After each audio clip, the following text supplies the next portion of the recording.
UPSC प्रधान शिक्षक नियुक्ति परीक्षा में जो सिलेबस दिए गए हैं उसके डीएलएड में यूनिट 8 आईसीटी से संबंधित है।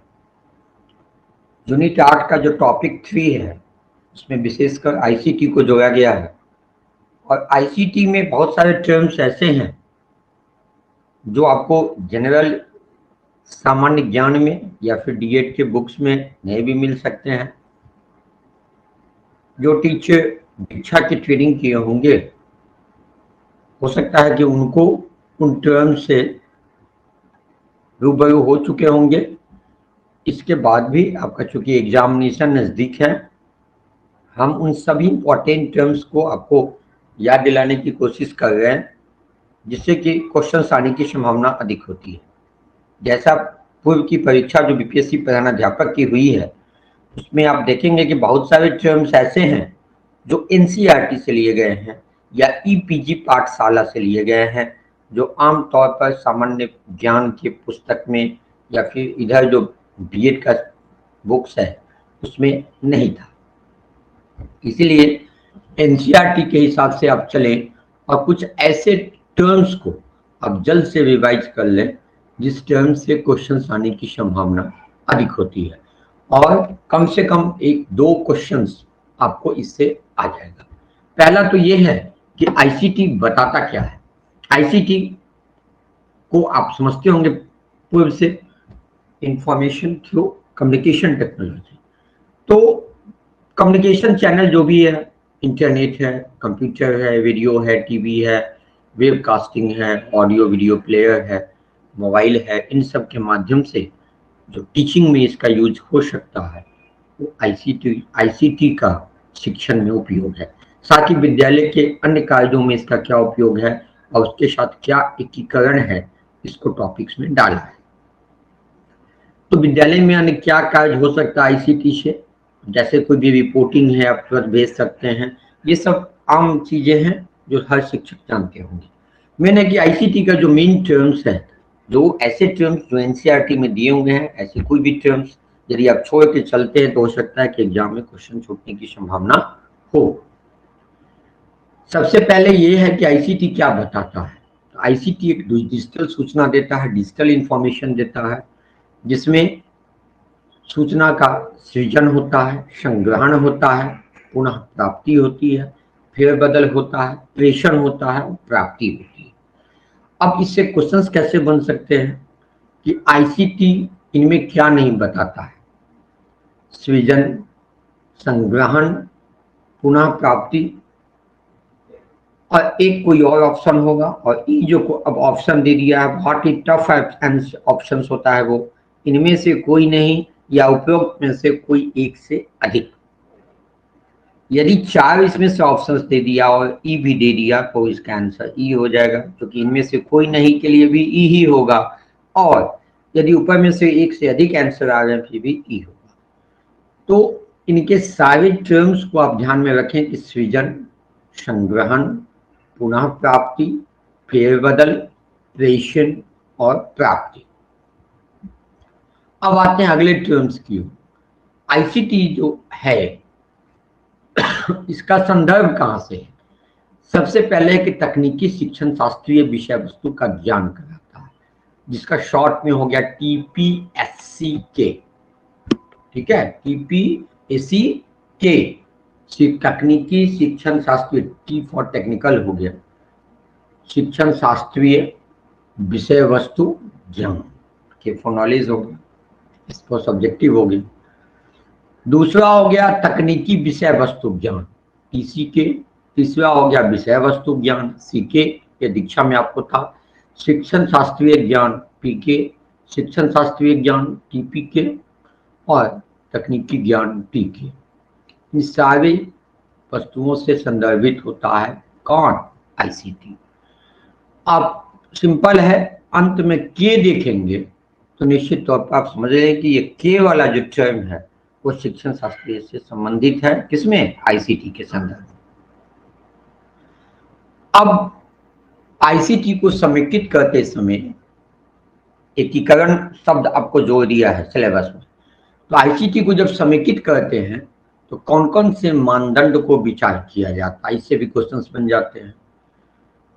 तो जैसे संदर्भ है, विषय वस्तु है, या विषय वस्तु का स्वरूप है, शिक्षण अधिगम विधि है, और तकनीकी के प्रकार है। ठीक, कौन कौन? संदर्भ, विषय वस्तु या विषय का स्वरूप, शिक्षण अधिगम विधि, और तकनीकी के प्रकार और उसकी विशेषताएं। पहला मानदंड है विषय वस्तु का स्वरूप, कि विषय वस्तु कैसा हो। ठीक है, आपत्ति के बारे में बताना है, कि प्रकाश संश्लेषण के बारे में बताना है, कि भूगोल के बारे में, बिहार के मानचित्र के बारे में बताना आपको, बिहार का कहाँ कहाँ क्या है। तो विषय वस्तु का स्वरूप क्या होगा, पहले तो ये देखा जाता है।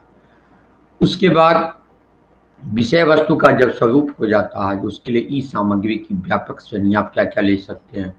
जैसे विषय टेक्स्ट के फॉर्म में ले सकते हैं, इमेज के फॉर्म में ले सकते हैं, उसको छवि जिसको हिंदी में कहते हैं, श्रव्य के रूप में या ऑडियो ले सकते हैं, आपको दृश्य के रूप में या वीडियो ले सकते हैं, इंटरएक्टिव यानी संवादात्मक, संवाद के जैसे तो व्यक्ति आपस में बात कर रहे हैं, संवाद कर रहे हैं, अगला जो श्रोता है वो उससे उसको एक जो जिसमें लिसनिंग स्किल होता है वो संवाद के द्वारा समझ लेता है कि वो कहना क्या चाहते हैं।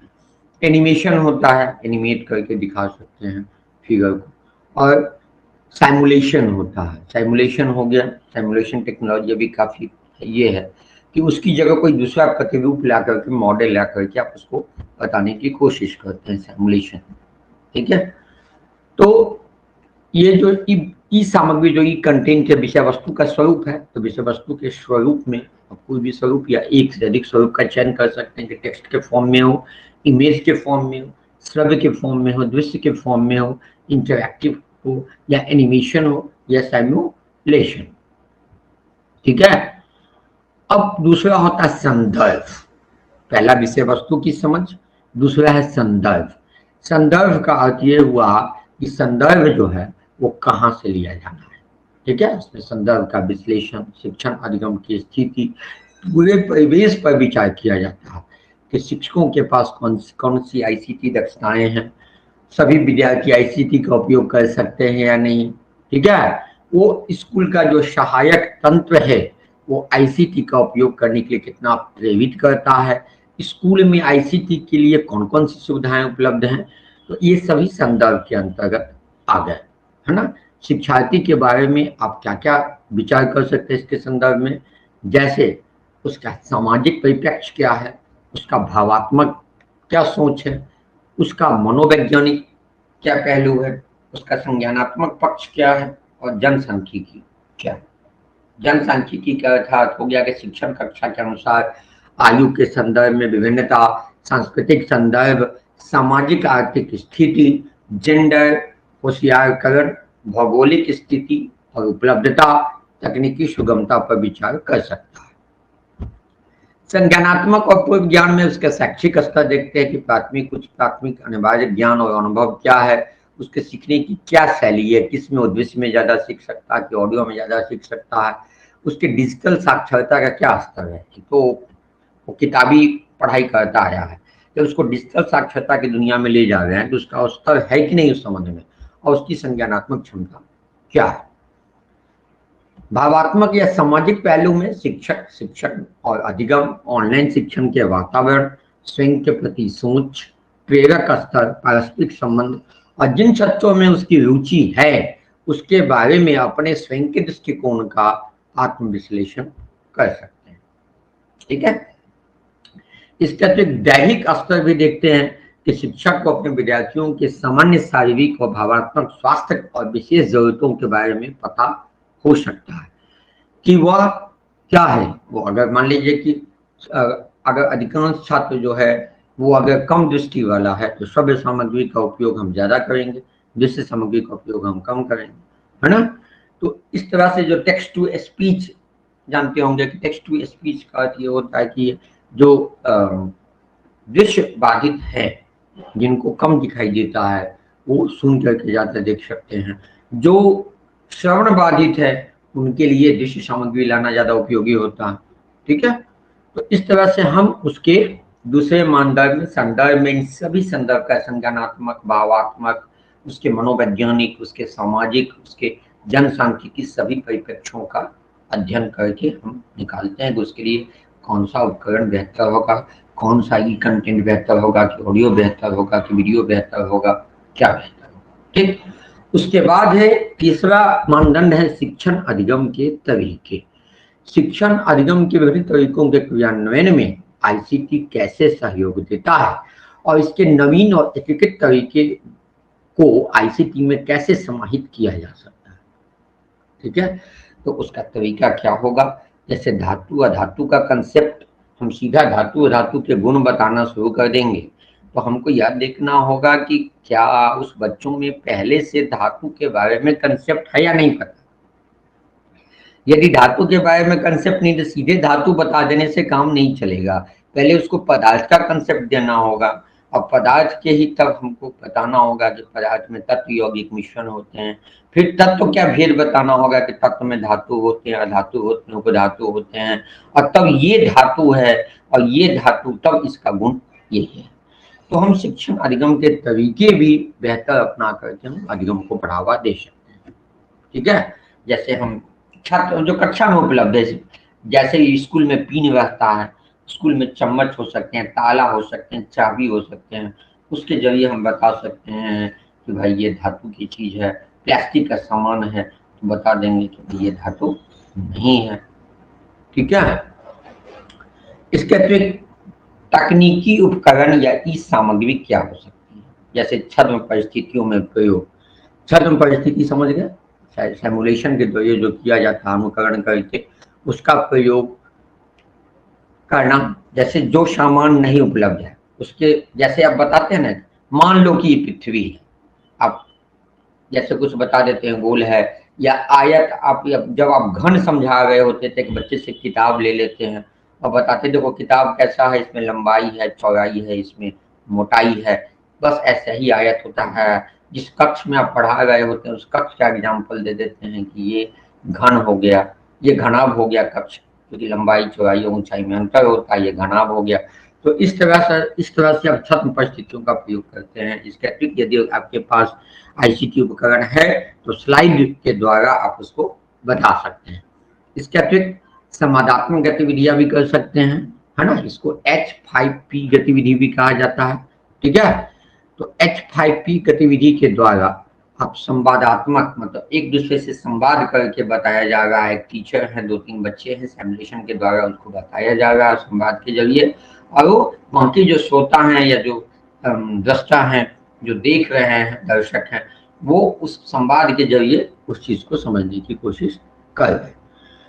ठीक है, तो इस तरह से अब आपको देखना होगा कि किन मानदंड का विशेषता क्या होता है, और इससे क्वेश्चंस भी आ जा सकते हैं।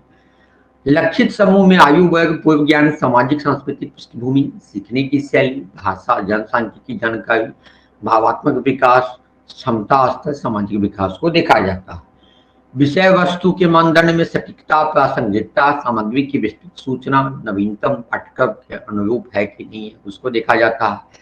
शैक्षणिक विवेचन में उसका उद्देश्य, सामग्री पहुंचाने का तरीका, मीडिया चयन, प्रस्तुति प्रारूप, स्पष्ट संचार, पक्षपात से मुक्त, स्थानीय आवश्यकताओं के लिए प्रासंगिकता, मूल्यांकन के अनेक तरीके और शिक्षार्थी की भागीदारी के संबंध में विचार किया जा सकता है। प्रस्तुति में सौंदर्य शास्त्र, प्रेरणा, अभिनव रचनात्मक, फॉन्ट, प्रभाव, मीडिया तत्वों में सामंजस्य, मंथन और संगठन, विशेष आवश्यकता वाले बच्चों के लिए उपयुक्तता, जेंडर समानता पर चर्चा और बहुसंस्कृतिवाद पर विचार किया जा सकता है।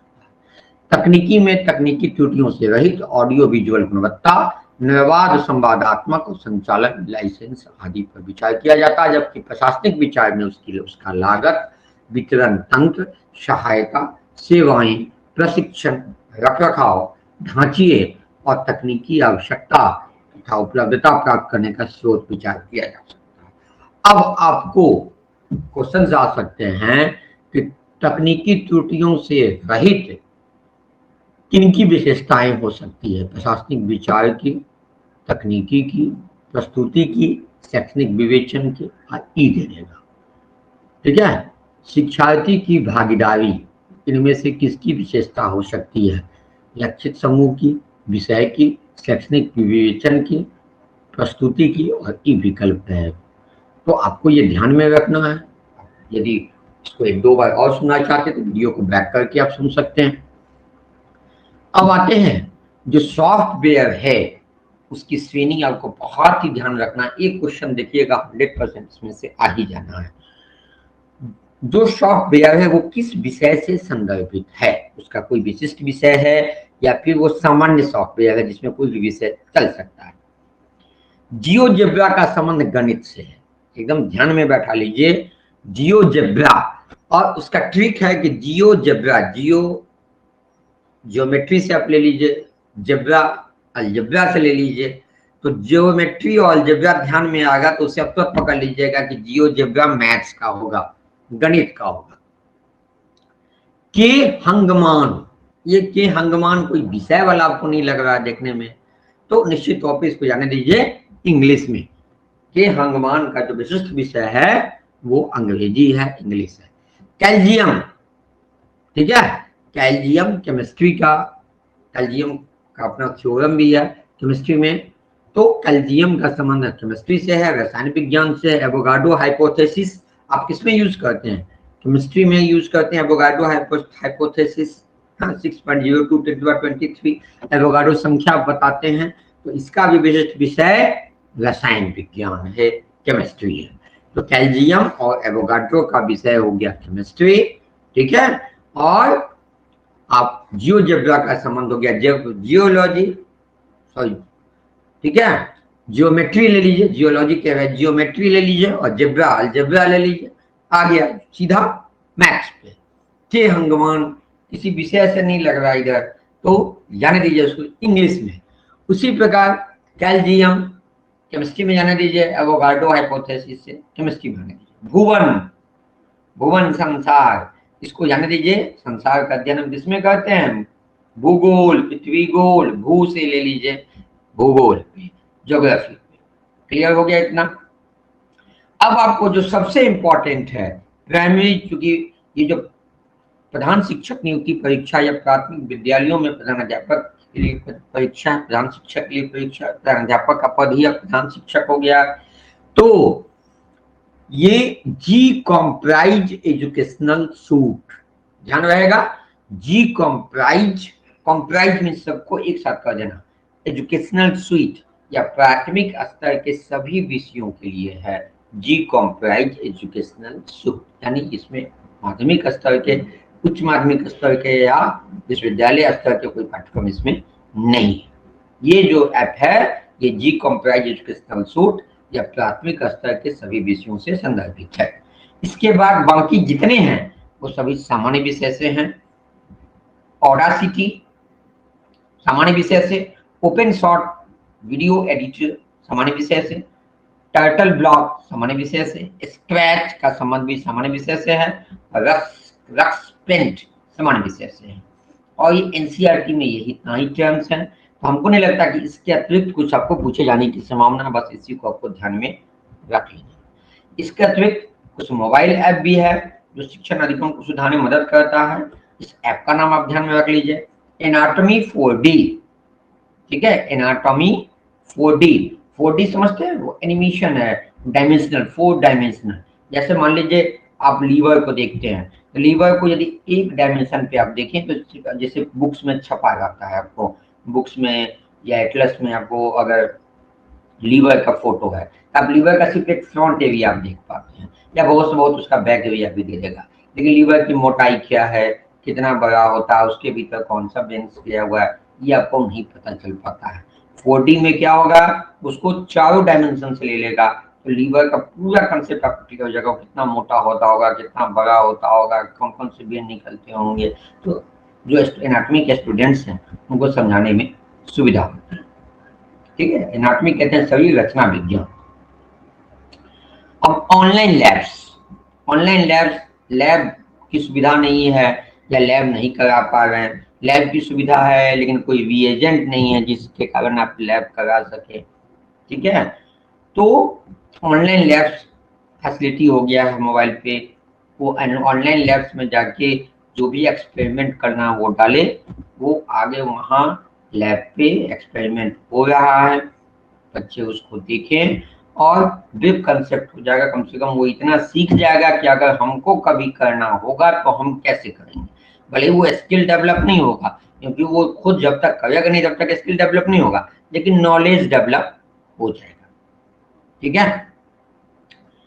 अब क्वीवर भी मोबाइल ऐप है, और स्काई ब्लू फ्री ये आप ज्यादा यूज करते होंगे। स्काई ब्लू फ्री ये भी एजुकेशनल ऐप है। Anatomy 4D online labs, sky blue quiver, sky blue flu, arts and culture, इसी तौर पे आर्ट्स एंड कल्चर से रिलेटेड होगा।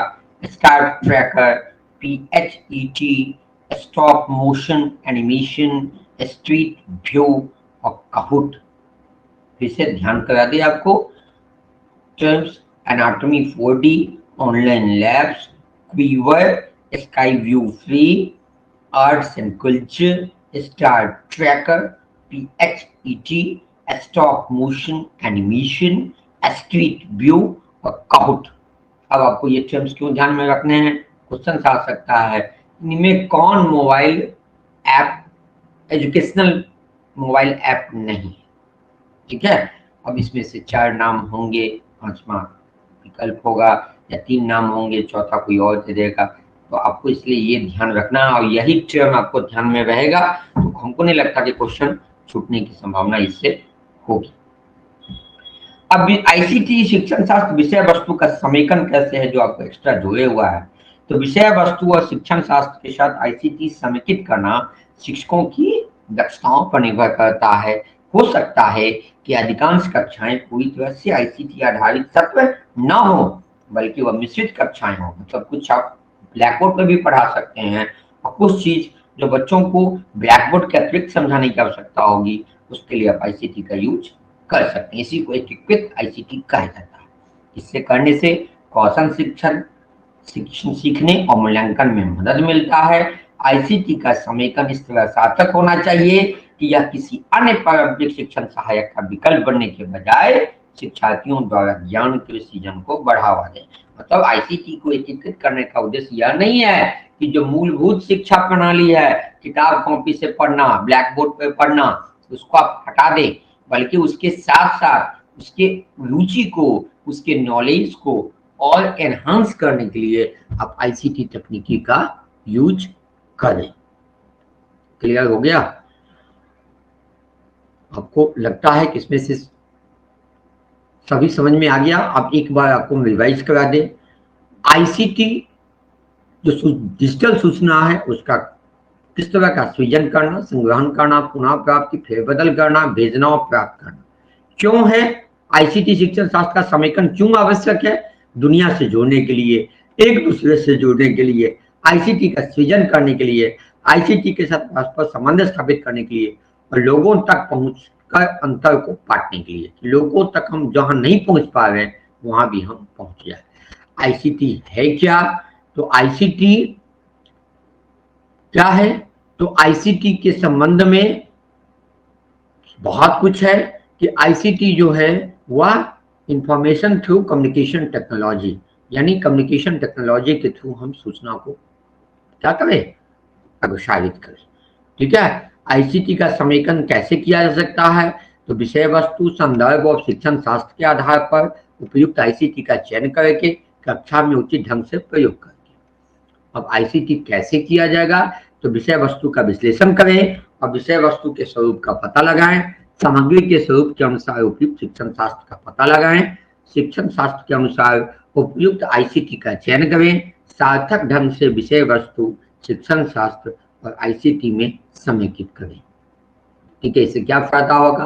कक्षा वातावरण और शिक्षार्थी की विशेषताएं से सामग्री के स्वरूप के अनुसार उपयुक्त शिक्षण शास्त्र का पता लगेगा, और आईसीटी का जो चयन करना है या उसको समेकन करना है, इसके लिए सामग्री के लिए महत्ता की आवश्यकता होगी, शिक्षार्थी के लिए उपयुक्तता को जानना होगा, आईसीटी की व्याख्या करने में कुशलता आएगी और इसके लागत का पता लगाना होगा। क्लियर हो गया? अब आप आईसीटी के संदर्भ में जो भी इंपॉर्टेंट टर्म्स था इससे आपको रूबरू हम करा दिए। आशा है कि यह आपको लाभान्वित करेगा और निश्चित तौर पर आगामी जो परीक्षा होने वाली है उसमें 2-3 मार्क्स आप इससे एक्वायर करके आएंगे। मेरे पास बहुत कम लोग हैं जो प्रधान शिक्षक से जुड़े हुए हैं, प्रधान अध्यापक से ज़्यादा लोग जुड़े हुए हैं। तो जो भी प्रधान शिक्षक से जुड़े हुए जो भी लोग हैं आपकी नज़र में कि जो प्रधान शिक्षक की परीक्षा के लिए आवेदन किए हुए हैं और जो आगामी परीक्षा में शामिल होना चाहते हैं, कृपया उनको यह वीडियो शेयर करने की कोशिश करें ताकि उनको भी यह लाभ मिले। धन्यवाद। अगर कोई ऐसा टॉपिक जिसमें आपको और क्लियरेंस की आवश्यकता है, निश्चित तौर पर हमें आप सूचित करें, इधर फोन करके या फिर कमेंट बॉक्स में डालकर निश्चित तौर पर उस विषय में हम क्लियर करने की कोशिश करेंगे। आप सबों को आगामी परीक्षा की हार्दिक शुभकामनाएं।